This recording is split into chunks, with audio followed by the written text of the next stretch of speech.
Time to say bye-bye early buy rounds and welcome back to Best 22 and the beginning of upgrade season. We're going to help you all the way through it. Let's go! Hodges done it from nowhere. Busted the goal from inside the 30. Sheed from the boundary. Dusty.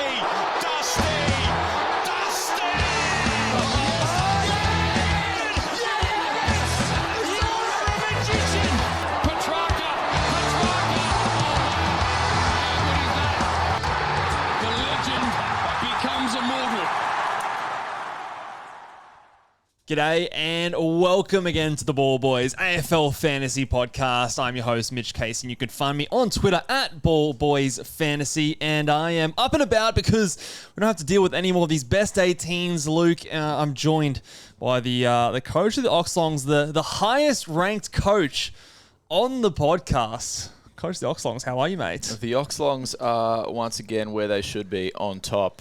Once again? Well, yeah, I say once again. I think this in the 3 years I've been playing, I think this is the only time that at any point I've been in front of you with ranks. So I'm going to milk it. And it's the last. And what are you ahead of me? You're ahead of me by 60.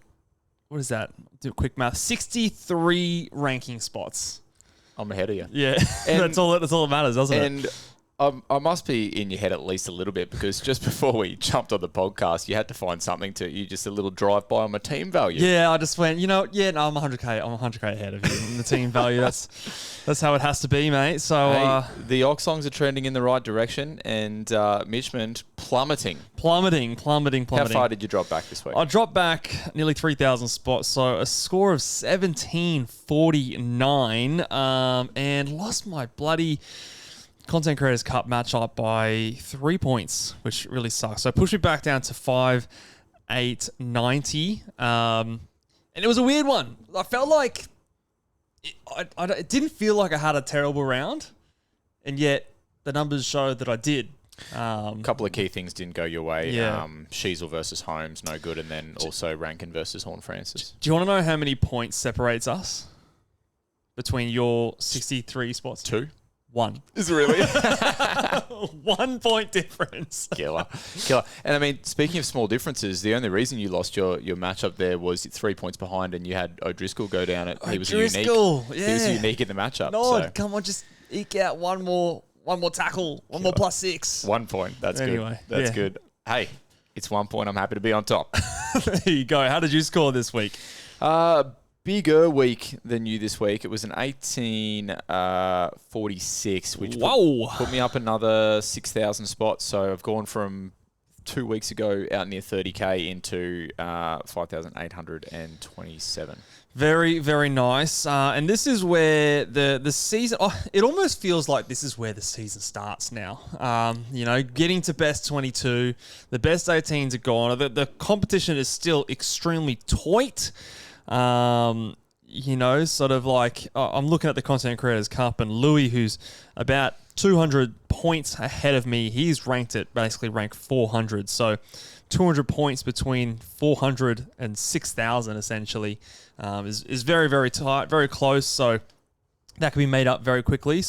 But this is where we're going to head into. We'll talk a bit later, the upgrade season. But before we do that, let's review the round that just was. The Camel of the Week. My hump, my hump, my hump, my hump, my hump, my hump, my hump, my hump. Oh yeah. This is this award goes. You can keep going because you don't know. You know I can't listen to it. This award goes to someone who really we shouldn't ever think of this person as a camel on the field because he's usually as thirsty as they come.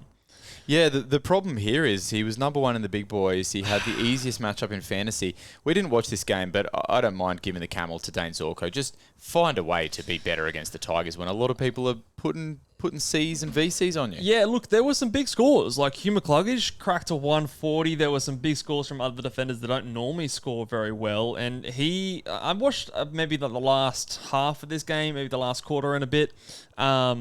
And he was just in cruise control, absolute cruise control, like quintessential camel behavior. 4 marks and 1 tackle. That's not Dane Zorko. Whereas someone like a Hugh McCluggage, he's going out and tackling him 12 times. 10 marks for Justin Fletcher. Even someone like a Wilmot outscores you. So, yeah, just not good enough for Zorko, and a lot of people would have had him as their captain, and rightfully so. It was probably the easiest matchup we've seen so far this season for one of the thirstiest players. Let's go to the opposite end of the spectrum. Who lives in a pineapple under the sea? SpongeBob SquarePants! Absorbent and yellow and porous is he. SpongeBob SquarePants! SpongeBob SquarePants. Now, who was spongy this week? Now, a little bit different this week. Now, it's not a score that I'm really looking at, but No. it's very specific. Have you seen the footage of this kick-in? No, tell. Tell. This footage of this kick-in coming from... so you changed this. You didn't have anything in there. I did. Well, anyway, I'll give a special shout out. You can talk about Melbourne in a second. But the sponge of this week, as a player, I'm giving it to the Ryan Marriage. Have you seen the kick in? No, I haven't. The Tell kick in me from more. he went to kick it into a player maybe 20 meters directly in front. Shouldn't have needed to kick out of this or take out of the square. In fact, he would have missed the play if he took out of the square. He took a side step out to the right-hand side of the square and then kicked it straight ahead. Like, wasn't kicking to the right, took a side step and then kicked that's gold. straight ahead back to the left just to get that extra stat. That was the spongiest single act I think I've ever seen. So much so that I actually think that he's going to cop shit for it because He just didn't want to make the kick and not 15. He didn't want to step forward and get it under. Don't you can argue that. Hey, but, I got to trade a bit after that if I'm here at this kind of behaviour. yeah, it was exceptional. pretty legendary. But you've obviously put in another thing in here, a team actually. Well, I've Explain put this in- to me. I've put in the Melbourne Demons as with a spongy game plan, but not for any of their players. No, not for their players. They decided, you know what, we're going to play a game plan where we allow the Geelong Cats to just get Sponge City back there.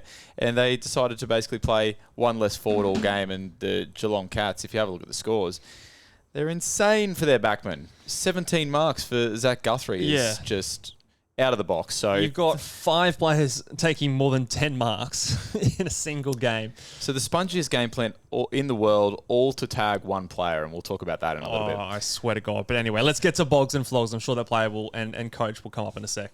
And the winner of the Norm Smith medal. You're an embarrassment to what you do, mate. You're an Yeah, embarrassment. let's get started with the Bogs and Flogs. Luke, starting at Collingwood versus Carlton on the Thursday night. Best on ground. He's back. He was a guy we mentioned a little bit briefly in the last podcast as maybe someone who could get cheaper, but he said no to that and went and hit his break even with Sam Walsh popping a big 130. Doing his best to stop Carlton sucking. So 137 for him, 10 tackles definitely helps the effort. So him. I also want to just give a little shout out to George Hewitt, who is one of 2 players that has turned up every single game this week. He would have been a good this year, starting pick. Who knew it? Yeah. He, Was that an intentional thing?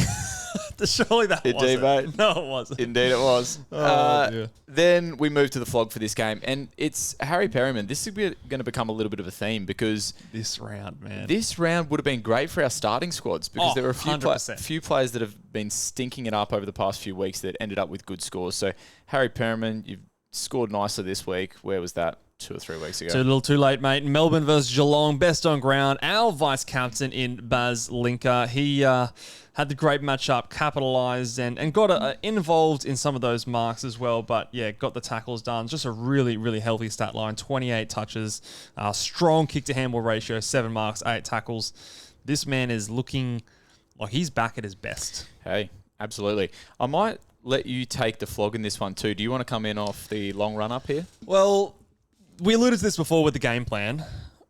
Fucking Simon Goodwin and Tom Sparrow decided Max Holmes, he's a good player, which I agree. Now, Melbourne, let me paint the picture here. Melbourne have never tagged in, I want to say, the last 5 years, 6 years that I've been watching, never tagged. Last week, they let Matt Rowell and Noah Anderson combine for 70 points as they got absolutely flogged. 70 touches. Sorry, 70 touches, 70 disposals between 2 players. This week they go, you know what? Max Holmes is so good, so dominant, that we're going to tag him. And the way we're going to do it is we're going to bring a forward up into our midfield, not replace him, not do a little switcheroo. Let them have an extra spare in defense and tag him within an inch of his life. This was a Took Miller type tag, Luke. And yeah, Did it work? No, obviously. And it's even getting some of the attention from the media, not just us salty Max Holmes owners, but absolute floggery because you got egg on your face, Melbourne. And what did you accomplish? You just pissed off us AFL fantasy fans that have our boy Max Holmes and... Max Holmes even came out and said, hey, tag me every week if it means you're going to let us have... Which I like the reverse psychology because... That's the reversal. I like that. Yeah, Uno reverse. Reverse Moz. But yeah, just flog behaviour because it was a dumb move. It produced a dumb result and you just poo-pooed one of my good fantasy picks after I was recommending him all last week. We perhaps previewed that the Suns Adelaide game was going to be a game of the round, and we weren't wrong with a 1-point finish in the end. The best on ground in this one, it's tough every week, but Jordan Dawson's second half, we were pretty... He turned it on. We were pretty aroused in that first half, thinking that a few people might have had the C on him and not to be in the second half. Yeah, so you had 34 points at halftime, and we're sitting here licking our lips going, UT. And then just goes bang, 40 points in the third, 44 points in the last. So 84 points in a second half. That is, if you have the C on him, it's a big old relief there. James Peatling was one of those starting team flogs in this game, but also the umpires. I traded in Rankin this week. I've been watching him do really well for the past 3. Trade him in. And Did you see this? Yeah. There were parts of this game. Obviously, he gave away 5 free kicks, which didn't help his score, but then you thought, maybe the last one. Yeah, the last. He's going to take the mark. He's going to go back. He's going to kick the winning goal. There's 12 points. Put 12 points on his score. We're getting to a respectable total, and the umpire said he didn't have enough of it. No, he swallowed the whistle. He accidentally swallowed the whistle, and then, just couldn't blow it because that was a mark. Do you agree? Like that, hands down, that was a mark. Yeah, if not a free kick. At worst, it's a free kick, and he gets plus 10. So that 69 could easily be an 81, and we would be feeling a whole lot better about it. And I feel sorry for also the Crows fans out there because this is not the first time they've been robbed of a game. Bales would have been having a conniption. Yeah. In the Brisbane-Richmond game, Sammy Lawler. Oh, you've got him. I do. Yeah, best on ground performance, 95. You'd be happy with him on your field. Had the E on him, set up, ready for a little bit of loop action. Yep. Perfect. But this is where we get to the flog in this game because I didn't put Fido Sullivan on the field to take. But he played later. 95. He played later, right? You could have. I could have. I was too busy being dad of the year, taking care of. Yeah, well, this is where that it was the traders a year or two ago with being a dad, having life to do on the weekend. So present, mate. It's a bit of a disadvantage, isn't it? I'm so present. Fantasy never gets in the road of me being present, and it cost me with best 18 it cost me about 30 odd points, but on a had it been on a best 22 round, it would have been about 60 points. Yeah. So I can't be making these mistakes, Mitch. No. That 1 point you have on me could have been 35 or something, whatever it is. That's a little lesson learned. North versus Sydney, an absolute flogging in this one, but best on ground still goes to, I'm going to challenge this one. No challenging to be had. Okay, all right, I'll let you do your bit. But Harry Sheasel gets the best on ground because you obviously wrote this, and he scored 125 for your team. Played down back as well, so that was exciting to see. Obviously, didn't seem to work in terms of the team playing pretty well, but we do love to see Harry Sheasel off half back. Tell me why you have this guy as your flog. Big Bicey. The Bice. Brownlow Bice is what I've heard some people call it. He's the ultimate wanker because... I was fooled into, hey, you know what I'll do? I'll do Moraes this week. Yep. I'll do Bice next week. It makes sense. Moraes is going to go up more in cash. -27. Yeah. Correct. I'll get Bice in next week. Over the course of the 2 weeks, I've done the right thing. Yeah, you made more cash, yeah. Not only do I not get Bice's score on field, but he makes more than 100k cash. Enormous. In addition to that, the person that I would have traded out for Bice would have been Taylor, who actually went down in cash. And I'd still have Lindsay in my team. If he gets up this week, then that's the nail in my coffin. Yeah, he'll get up this week and he'll score a ton. And he'll kill it. Yeah, he'll kill it. So, come on. I mean, Bice was nice, but not for me this week. He was nice. I think he's a premium. I think, yeah. Did you hear the commentators calling him Miami Bice? Yeah, that's the low-hanging fruit, Miami Bice.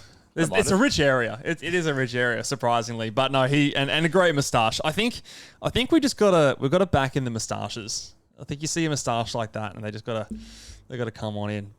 Better than yours, mate. Better than yours. Come on. But yeah, no, he looks like an absolute jet. Moving on to the West Coast versus GWS game. Look, I wasn't super happy with my trade-in target of Tom Green. Had 73 points at three-quarter time against West Coast in an absolute flogging. But then, come the fourth quarter, turned it on, started gathering +6s for fun, kicked a goal, had like a 48-point fourth quarter to give me a 121 on debut. And yeah, very, very happy with that one. Absolutely just dominated the Eagles. That was pretty dire, that game. The flog's Finn Callahan because he has tricked people. He tricked people pre his bye who thought he was suddenly a midfield premium, and then in 2 decent matchups coming out of his bye has been disgraceful. He's a fantasy fraud. He's that classic player that looks good, 25 touches. Like, I'm sure they were all great penetrating kicks or really good, handballs, but it doesn't count. It doesn't matter for us. No, it's Free killer. kicks against. It's a bit of Harley Reid about him, bit of horny boy about him. Well, segue alert. You want to do the bog from the next game? The bog, your boy, the horny boy, and my spicy take. I had this guy bouncing back. But that was we all saw through No. that. That was a reverse Moz. I don't have him. This is one for the people. I did this for the people. I didn't want him to go well, but Of course he did. He absolutely dominated 3 goals, and we sort of picked. I think he likes it tough. Luke. And the easy run was actually Uno reverse hard run for him. So hopefully with a tougher run coming up, he can, at least for those who have him, hopefully not for me, he can go pretty good. But who's got the flog? Marcus Windhager, and maybe not directed at him, but just directed more generally to the AFL. Stop tagging, please. I know that Connor Rosie got himself to a decent score and the tag was, heavy early, but just stop tagging, please. Yeah, I don't feel like the last few years we've seen tags this hard this early. Normally after the first 6-7 weeks we start to see them, but teams have just gone whack from round 1 this year. Teams were not even expecting it from. Yeah. Fucking Melbourne. But yeah, it is definitely something to consider. And what sometimes might be an easy matchup could turn hard pretty quickly. The last game of the round, Freo versus Sydney. Why don't you talk about through the best on ground, because this one's a bit cheeky from you here. The best on ground's Luke Jackson for pulling up at three-quarter I'm just time. looking after his body, Yes, I never like to see players. Don't push through an injury. You wouldn't want to make it a Don't 6 make to it 8 worse, week yep. kind of thing. So you got a little bit of awareness going on or whatever with Yep. your hamstrings, and you just park up at three-quarter time and let Timmy Boy go to work. Let Timmy Boy go. What do you have? 45 in the last quarter. Some call it kissed. I call it great coaching. So with all the rucks falling over, is Tim English? No. Has he been the pick? Has he been the pick? No, he still hasn't been the pick. TDK's still been the pick. Oh, TDK's been the pick, but we all have TDK, I hope. Well, Tim English is now out-averaging Tristan Sherry. Is that correct? Yes, he is. He is out-averaging Tristan Sherry. He's out-averaging Max Gorn. Started cheaper than both. He's only maybe 4 points away from Rowan Marshall, who's had a 140 in there as well. I know the fourth quarter's a little bit kissed, but maybe It is. It in all definitely is. seriousness, this amongst other things, is a decent lesson to just let a few weeks play out before we dive into conclusions. There's a few things, like, for example, if you traded Horn Francis to Rankin this week. Oh, you got pack up. Karma just hit you right away immediately. Pack up, don't come back. Like, I'd be throwing the toys in that and one. Andrew Brayshaw, another one. A lot of people were trading him to Dawson. Like, he's come good back-to-back 110 pluses. He had a 119 in this game. It looked really, really good in this one as well. 9 tackles. Still a little worried about his marks, but there's just storylines everywhere where if you overreact. Yes, overreact, flip on players where the role is actually what you expected anyway. I think it's fraught with danger. So now that we've got sort of, 4 weeks under our belt, I think things are starting to kind of level out. Yeah, so let's talk about some strategy, Tat, because on that note Don't get to do the flog for this game. Oh, do we? Oh, yeah, the flog. Sorry. I thought we were just wrapping a up. little drive-by on Riley Sanders just for making our lives a little bit difficult, because I think that if you didn't trade him last week, there were people that had him in your trade plans this week, and he's actually scored all right. So is it a trap or not? Yeah, so again, good segue. We'll talk about these players. Like you said at the before, Luke, our starting teams would have absolutely killed it this round. And I think actually, to be honest, a lot of teams out there that maybe have given up already would have scored quite well in this round, and perhaps outscored a lot of us who are still fighting the good fight. Because I'll name 4 players that were in my starting side that had the highest score of the season so far for them. Hollands 87, Perryman 95, Peatling 112, and Riley Sanders 92. All 4 of them I have since traded out of my team. And all 4 of them bounced back in a big way, having, like I said, the highest score of the season. Is it fair to say that any of these players, a lot of us, it's frustrating that you maybe traded out some of these guys and that they've gone and put a decent score, probably better in some cases than the guy you traded them into. Is this, or if you still have them, has this bought more time, or is this maybe a case where sometimes it's just enough to hold them into your side and maybe could be in the long run a bit of a trap because they've given you a false sense of hope? Yeah, I think it probably is a trap with these guys. None of them on the weekend, other than, let's say, Peatling, who perhaps benefited from Crouch being out. Yes. None of them showed like a distinctive role change. Did Perryman benefit a little bit from... who was out at Collingwood? I feel like there was someone out at Collingwood. I'm not sure. Maybe. I think DeGoey got subbed, I think, maybe. I think that these guys are still traps, and I'll still be endorsing moving off these guys this week if you haven't already. Yeah, DeGoey did get subbed. They've also got Dan Houston, who's going to be a suspended for the next 2, so there's a chance that maybe he fills a bit of that defensive hole left by him, at least for the next 2. So there's some warning signs there as well.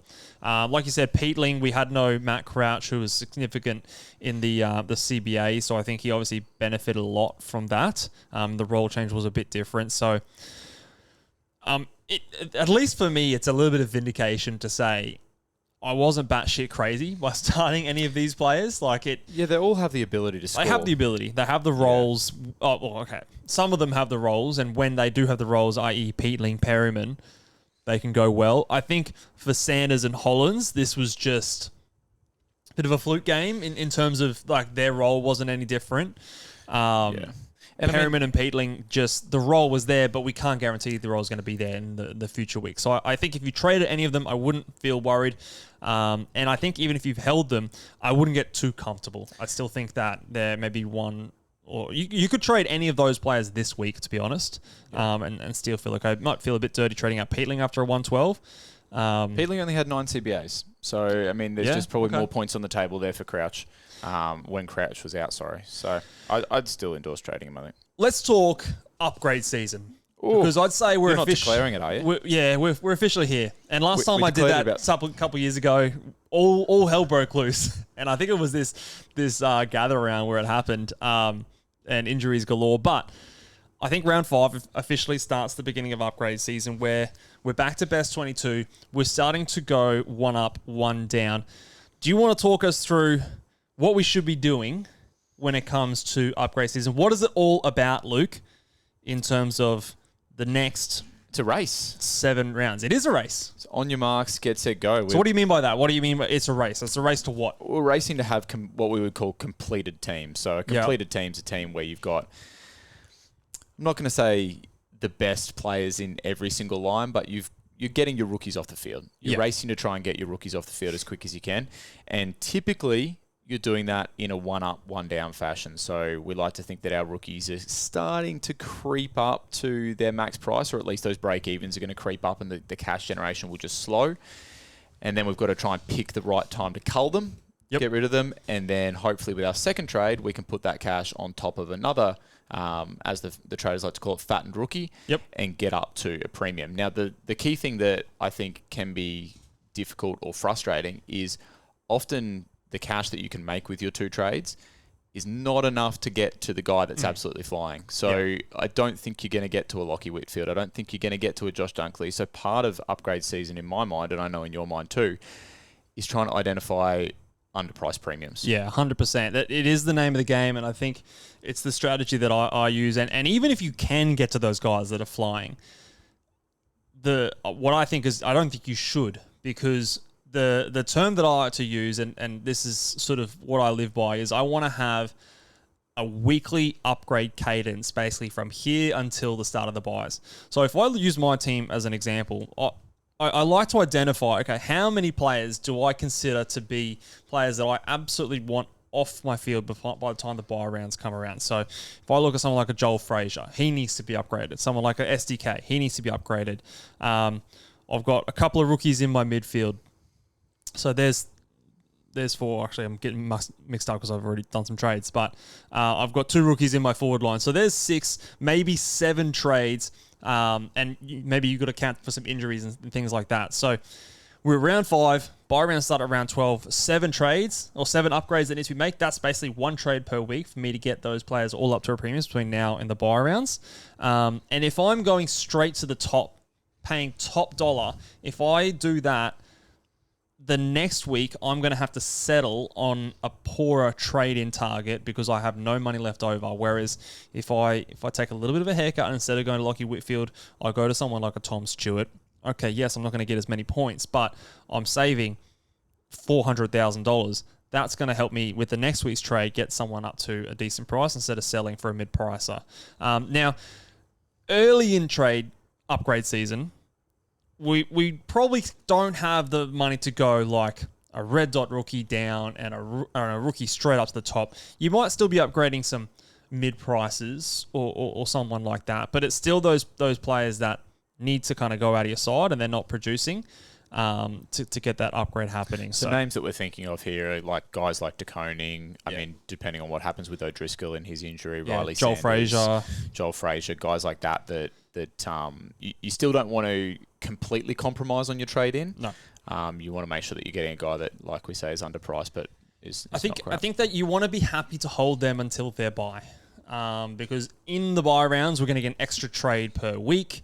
You can do some, a lot more flexibility moves, especially if they don't have that first buy. If I don't normally, we'll talk about buy planning in a second, but I don't normally like to weight any buy higher than the others, except for if I'm going for a really risky player, like someone who I wouldn't consider typically a premium confident. I don't want them necessarily to be the first buy, because at least if they're after that, you can trade them to someone who's coming off their buy. The first buy, it's a bit of an awkward position to be in. But yeah, essentially the players you're trading in now as your upgrade target, you want them to sit in your team until the buy rounds where you've got more flexibility to sideways if you get there. Definitely. So it is at this time where we are talking about upgrades that I do think you need to start also planning for those mid-season buys. I don't think it needs to be the be-all and end-all yet, but if you've got the subscription, the assistant coach, click on that little buy detector and start to have a look at, are there any lines or any buy rounds that you're particularly heavy in? And I like to typically go into it trying to be as even spread across the buy rounds as possible on each position. So, like I said, not weighting the back ones higher than the front ones or anything like that. I just want to be even spread, because if there does become a player that comes along at just super value, I don't want to feel like I can't get them because they don't fit my buy structure because I just happen to have loaded up on that buy round until that point.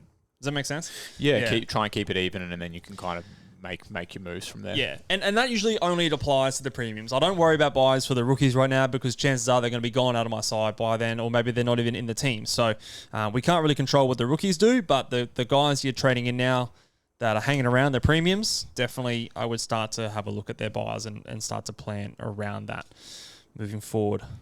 Definitely. So, speaking of underpriced premiums, like are there some players that you've got your name, got your eyes on in particular? To trade in? Yes. Yeah, so there's some discounted premiums that I like the look of.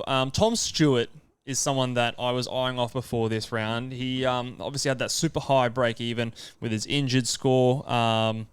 Scored a 105 from memory, I think. He got a little bit involved in that chip-to-chip game there. Sorry, 108 he ended up scoring with 11 marks, 24 touches, 21 of them being kicks. So he is someone who's priced basically at 80. I think he can go at least 90, do you think? Yeah. Maybe even more? I was having a look at Tom Stewart today, and he's a little bit of a weird one going back through his last couple of years. There's been patches where he's been really poor and then patches where he's been great. I think I was looking at a 13-game stretch in 2024 where he didn't go over 100, and then that was immediately followed by like a 6 or 7 game stretch where he didn't go under 100. And weird things like that, amongst injuries and amongst the fact that he plays for Geelong, make me a little bit nervous. But for a guy with that pedigree that is priced at 80. I think he fits into that category of underpriced premium perfectly. Yeah. So this is where we talk about you take a little bit of a hit because he's not top six. He's not a top six defender, which was the old school mentality of you know get the best guys. You don't want to trade them out. He's not going to be a top six defender. I'm on no delusions that he's going to get there, but I think he's probably about at least 10 points underpriced. Now, a lot of the poor scoring last year came when he was getting tagged a lot off halfback. Do you agree that that isn't as likely anymore? Like, obviously, teams seem to be going to Max Holmes now. And they also have the lever to pull where they can put him in the midfield. And yeah, he plays for Melbourne. But I like the fact that they've got two sort of things that they can go to with him. And then Holmes, 2 out of the first 4 weeks he's been tagged. So I think they've identified that Holmes breaks the lines and does something that Stewart doesn't. So I think there's positive things and there's every chance that I'm looking at Tom Stewart either this week or next. Is the Geelong factor a real thing to dissuade you from picking him? They also play, I think, the first game this week. They play the Thursday night against the Crows. Yeah, so you have to pull that trigger. You're locked away into one. The Geelong thing definitely is because if he even Adelaide are also a pretty tough matchup for defenders. If he even has the hint of anything, he's not going to play, and it's not something you're going to find out during the week. It's going to be something you find out 5 minutes. So I feel like when you're trading these guys in, or you've got these guys in your team, you just need to maybe set up your trades each week to just have that little contingency plan, I reckon. So he's one I like, but I don't necessarily think it has to be this week. Couple of players that play for the same club that I think you would want to get this week if you're going to eye them off is Andrew Brayshaw and Caleb Sarong. Obviously, the reason there is the Richmond matchup. So we saw some players go big in terms of Hugh McCluggage, Lachie Neale, Josh Dunkley all went big. And Brayshaw and Sarong should look to do the same, both coming off good scores. Caleb Sarong actually outscored Brayshaw. I think he went 120 last game.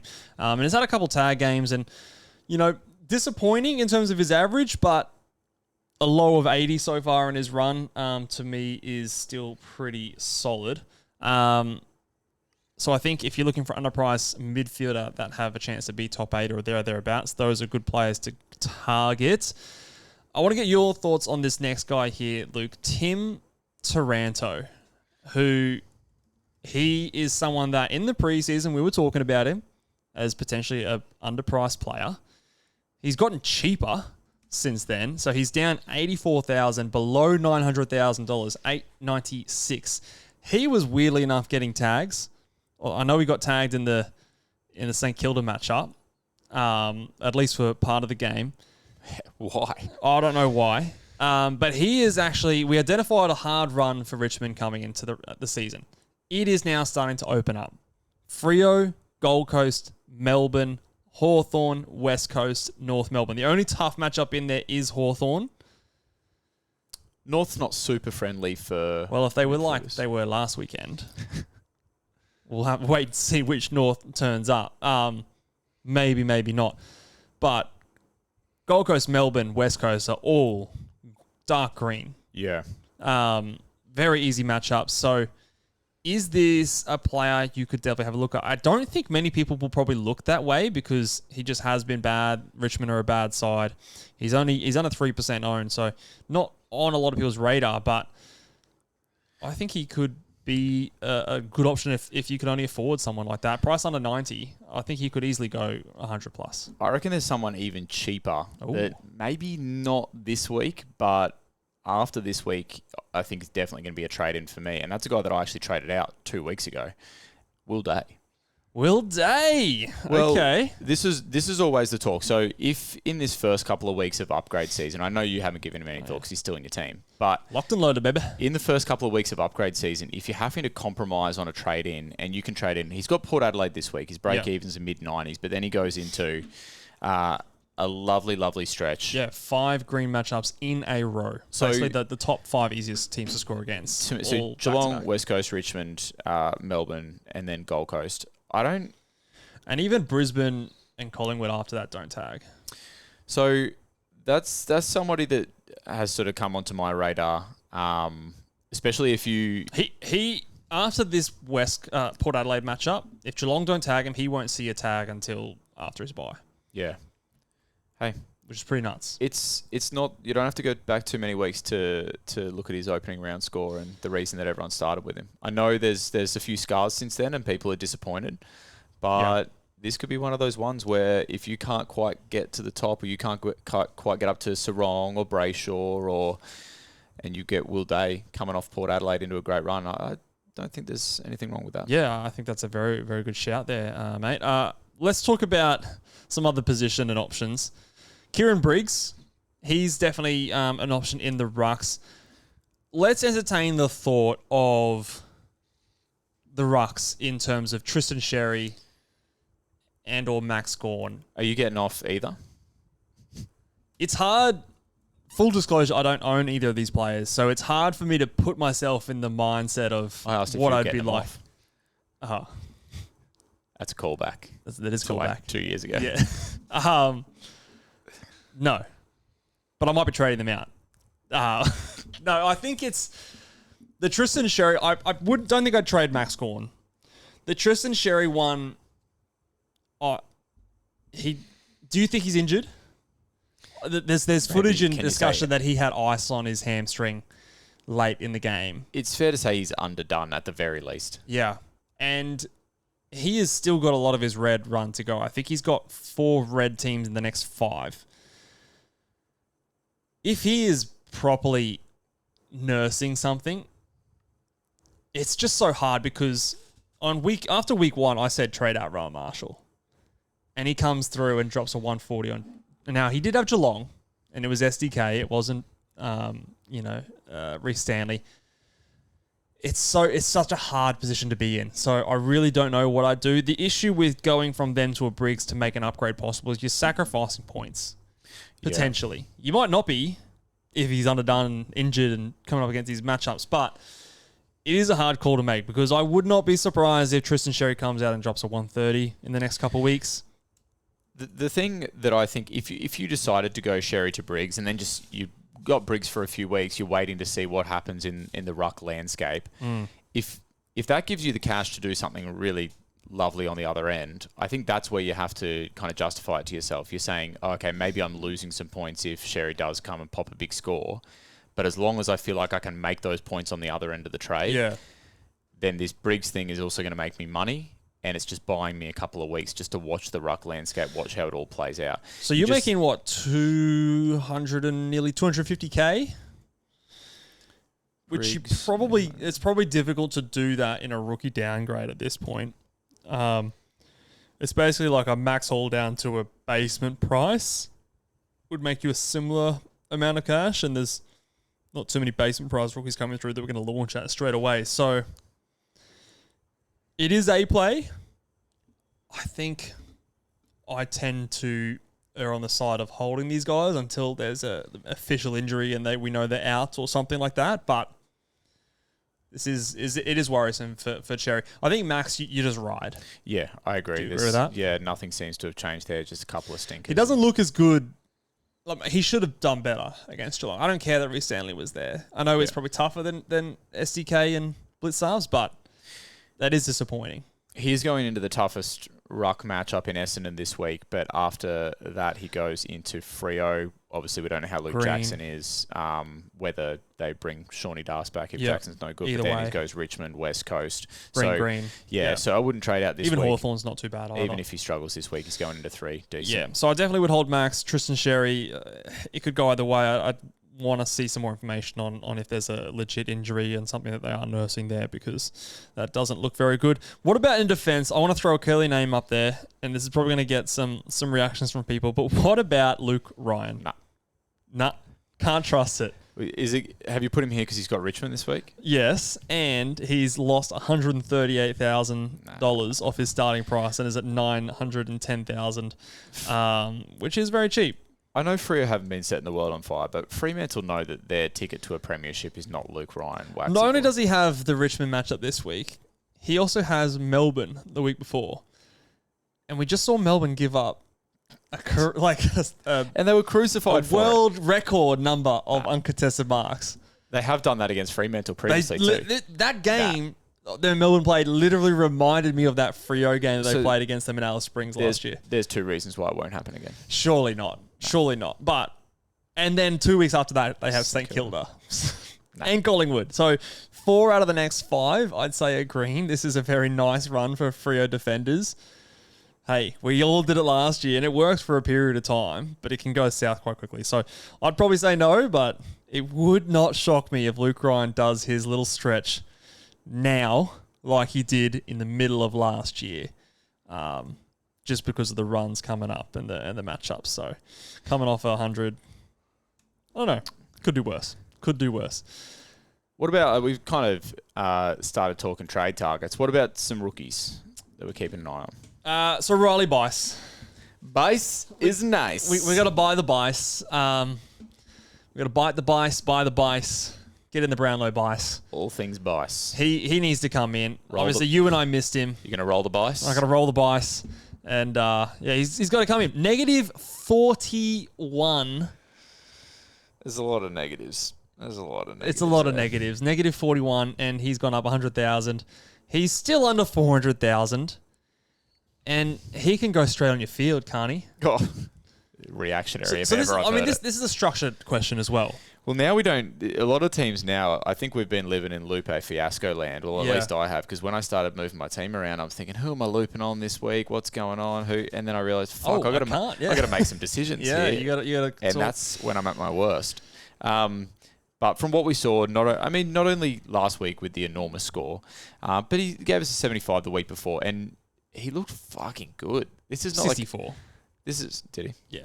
This is not a 125 just waxing, Oh, he looked great. Bro, he looked like the second coming. Yeah, he looked. But not Isaac, just, the other the big other one. dog. Yeah. Big JC. Big JC. JC with the long hair flowing off half back. Trying to think of another JC that has long hair and plays footy. Bice. Yeah. Hair was erect.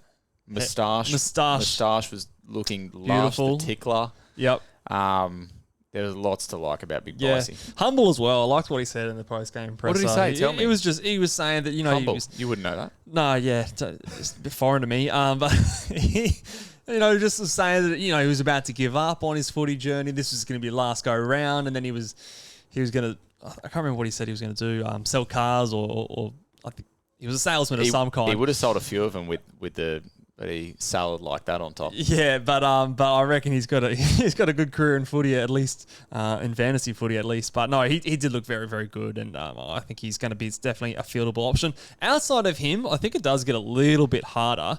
A couple of names to throw your way: Tom Gross and Caden Cleary. So Saints Cleary scored, I think he scored a 60 odd, and Tom Gross as well, who was basement price last week. Did you see Big Gross's CBAs? Was it up there? Through the roof. Oh, that's good signs, or bad signs for West Coast. He had 19 CBAs. So he his debut. His stats don't exist on the AFL Fantasy website as well. If you sort by break even, he does not exist. I click on his profile, the match stats, nothing there. He's an absolute ghost. So I don't know what's going on with him. I think the break even. He's a ghost. Nice. The break even of 0 just seems to break the system somehow, because you sort by break even, you can't find him. You have to actually search him up. So just keep that in mind for Tom Gross. He's a hidden gem. Yeah, he's a very hidden gem. So I think he is an okay option. The West Coast, just the team that they are and where they are in terms of their development, you would think he has decent job security. Commentators were saying some solid things about him, and he's by no means. He kicked a goal, 17 touches. It's by no means they're closest to the edge, I don't think. So he's an option. Caden Cleary, what did he end up scoring? So he came straight in after, I think, a suspension, scored a 68. It was an absolute thumping. So do we take that with a grain of salt? 279k forward. I don't know much about him, to be fair. Yeah, I don't think unless you don't have Moraes, and if you don't have Moraes and Bice, I don't think it's a double downgrade week. Yeah, anyway. no. And if you're getting any of these this guys, is more for the Bice people that full did stop. like a double downgrade last week, got those two players, and are looking for someone else this week. Are you? If you didn't get Moraes last week, are you going on him now? I think I'm going on him before Gross. I was a little disappointed with his game. 54.72% TOG. Thought it was going to be better. I thought it was going to be a bit better, especially against St Kilda. He's a rookie. He's a rookie, man. He is a rookie at the end of the day, but hopefully it doesn't mean his job security is shaky. I do want to put on the radar that, or the radar. You want to put Dwyer on the Dwyer radar? on the radar. No, I'm not talking about Dwyer. I'm talking about Josh Smiley. Oh, happy guy. Very happy. Should get a sponsorship from Colgate. Like, match made in heaven. It is. Right there. Yeah. Surely somebody's worked this out. Surely that's on the cards. But if he debuts, I would be happy to launch into someone like that without seeing a score over like a Tom Gross or a Caden Cleary. I just think he's going to get midfield exposure, good job security, good scoring pedigree in the juniors. Like someone like that with I expect him to hang around. I'd want to launch because he is at a slightly elevated price. So even if you wait a week, he still goes up a bit. So I'd be looking out for a debut from a player like that. I think he could come in over the next week or two. Very, very nice. What about some trade out titles? Let's go to the. I just wanted to ask about marriage. Oh yes. Any world where I know you said last week was the last week, but there could be some people that are still considering. Now he won one of our dual Sponge of the Week awards. Very spongy. It is a very spongy act. I think something like this could actually be a negative for him. They got smashed. And I think shit like this, a coach, I don't know Does if it a look coach that would bad? like it. I need to bad. see it now if you think it looks that bad. Where Where I can I say this, Mitch? Was it on Twitter? Yeah, it'd be on Twitter somewhere. And he had a very quiet fourth quarter. I think we've missed the boat. I think you got him, great. He's gone up 50K. He might go up another 50, 60K over the next couple of weeks. I think you start looking somewhere else than a Ryan Marriage if you didn't get him last week. You're also one more week into the McGovern injury. So McGovern's a week closer from coming back. Look at that. That is disgusting. That's where he's kicking it to. He knew exactly so what he was good. doing. Oh, filthy. I mean, it's great. If I watched that live, I would have That's disgusting. screamed in joy. But It's not even a properly open target either. no, too. it's... I want to see the end of the bloke market. I think he marked it, but... pretty bad. I wonder what the coach thinks of that. And that's what I'm thinking. I'm not 100% convinced that he's going to maintain this role too close to the bye rounds. Okay. And I don't think a rookie up to him is much of an upgrade. There's every chance the rookie trade out can score similar to him. I think he's solid, but I'd rather him be a downgrade than an upgrade target. What are your thoughts? How long's McGovern out for? I think they said like 2 to 3 weeks initially. It's been 1 week now, so he might miss 1 or 2 more games, I think is the word. Now, we're recording on a Monday. Normally, the injury reports come out on the Tuesday, so we can double check that later on in the week. But I think we look for the next guy, and he's not sort of that premium level either. The other thing in the forward line we need to be aware of is this time next week we'll have some new DPPs, and I think we're going to get some good ones. Who do you think's on the cards? I think Petrarca's coming in a forward. I think Chad Warner could be coming in as well. Nick Martin could definitely get forward defender, DPP. I shouldn't have traded him ranking, mate. Maybe Need to make room. Maybe a Sheasel. No. Sheasel? Yeah, bit of forward time. No. Maybe, because I think he's defender only right now. He played exclusively in defence this week. He did. No chance Sheasel's getting for DPP. Maybe. You're talking out of your ass. Maybe. He was playing a bit forward in the first 2 weeks prior to that. I think might ruin it the last couple of weeks before the DPP. But I think there are going to be some options. So I'm hesitant to make too many trades in the forward line in terms of upgrades this week to just hold off a little bit. We've done it all hodgepodge this week, Yeah, mate. we've gone a bit back to front. We kind of talked in about the trade targets before we chopped anyone. You want to chop? Yeah, let's do it.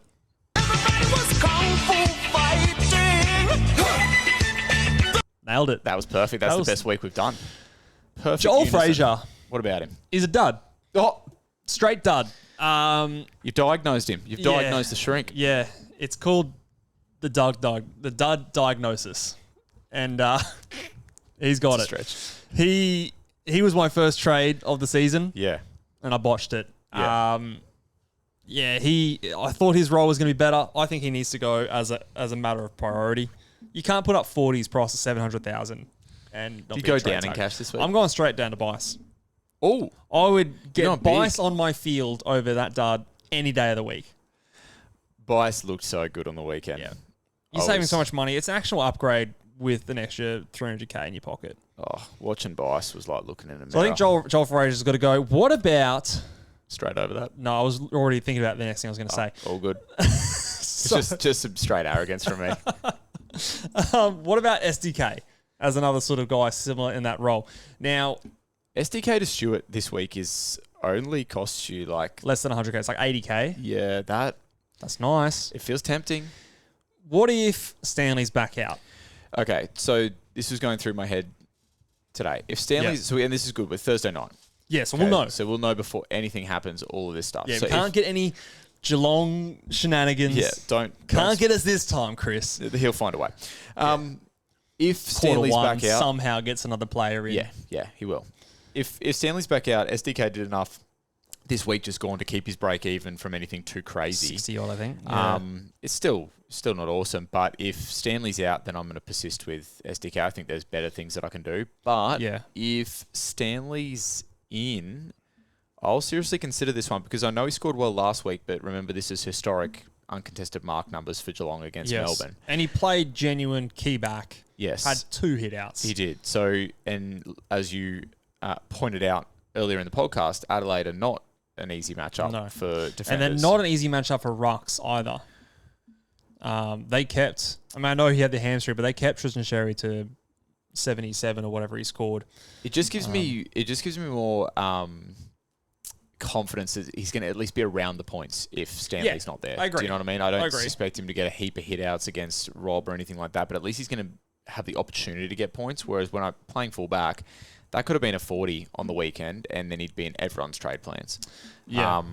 So the fact that you can do him to Tom Stewart for sort of less than 100k, I think is really good, except it kind of goes against the idea of trying to get that sugar hit from your trade in, because I think Tom Stewart, like you said, it's a tough matchup this week. Yeah, it's a tougher matchup for him. Is there any, just looking ahead with Tom Stewart's run, they've got Hawthorn next week. Does Finn O'Sullivan, does he get fingered that week, or... Sorry, not Finn O'Sullivan. Who's Finn McGuinness? There's too many Finns. Poor Finn O'Sullivan's had a week off due to illness, and now you're talking about him getting fingered. No, not him. Tom Stewart. Finn McGuinness. There's too many Finns. We've got Finn Callahan, Finn O'Sullivan. It doesn't matter because of those levers that they can pull, I think. Yeah, I tend to agree. I think I'm Hawthorn not haven't been saying doing too much of that. Finn couldn't tag him in the midfield, but I think they just keep going back and forth until Hawthorn gave up on. If that was the case, I think I'd hope so. But yeah, it isn't a dream run. Basically, is the bottom line for Tom Stewart. What about, this is another question we're going to have to be pondering. A lot of us have this player, Nathan O'Driscoll. Yeah. The question of, is he going to be here this week? Because I'd love to hold him. He's got Richmond. Well, that could almost count against him. Because why play? Why go out there and play if you've got a little sore ankle and you're versing Richmond? Yeah, unless the coach says it's all right and he just wants to go out there and stat up. But so he tried to give it a go in the last quarter of that last game, but did he get back on and then they pulled the plug because he wasn't moving well? Or I don't know, but I don't think that bodes well either, because typically those kind of injuries, the adrenaline's up and about. That's probably your best chance to get out there. And the next day it's when it's exactly once you pull up and everything cools down, then you're in strife. Do they play early or like when do they? Because they played obviously the Sunday. I think their Sunday first game. Okay, so it is still that 7-day break. They're obviously travelling to Adelaide. Do we know anything about the Barossa Park? Is that a wide ground? Is that one of those real skinny ones that we saw? What was that ground that was super skinny last year in Adelaide? Is it Norwood? Barker? Or is Norwood the skinny one? Because they're playing at Norwood this time round. I checked. The Wang scored big at Norwood last year. I think that was the skinny one. I think the Wang likes the wood. Yeah, nice. Yeah. So seems synonymous. He's playing. No, Norwood is the skinny one there. Okay. Because that was the St Kilda one where it literally was a rugby field. Okay, so they don't play there. No. But aside from that, we're just working out whether he plays. Let's just go hypothetical. He doesn't play. What are you doing? You trading him? I think you do trade. Is he your up? Obviously, so I think you go up. Yeah, so like this is your midfielder. You can get him to trade up. Like if you can trade him to a teammate of his in Brayshaw or Sarong, I think that's a good move. Yeah. You could look at your Timmy Taranto if you're a bit more strapped for cash or someone like that. Tom Green is at a decent price. You've missed a West Coast matchup, but still cheap enough. Like these sort of players, I think I'd be trying to get him up to.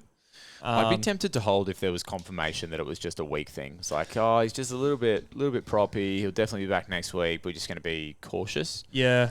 I'd be tempted. I know it seems silly in the maybe depends on what your rookies are.